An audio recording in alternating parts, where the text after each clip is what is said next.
आणि 2 सुट्टी मेकर आहेत त्या प्रथम क्रमांकासाठी दोन्ही सुट्टी मेकरांना समालोचन करताना 7 सुटण्यासाठी सज्ज होतोय.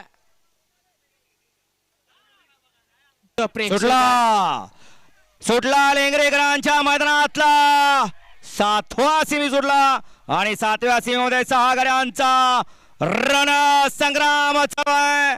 कोण होणार फायनलचा मानकरी? इकडे आड्याला घरचा साज पळतोय आणि घरच्या साजाच उड्या मारणार उड्या मारला. काय केलं वाटोळ केलं बैलगाडी मालकाचं. सुट्टी गाडी पुढे चालली होती, वराडले किकाळी भुशिवली आणि गाडीला पडलेल्या तासात घालवलं. वाटोळ करून टाकलं या प्रेक्षक वर्गानं. आणि बकासूर आल्यावर कोण अन्याय करत नाही तर अन्याय करत असतात हे प्रेक्षक वर्गच. किती ओरडून सांगितलं माग चला, ऐकलं नाही, गेले पुढं. घातला खो, झालं होत्याचं नव्हतं.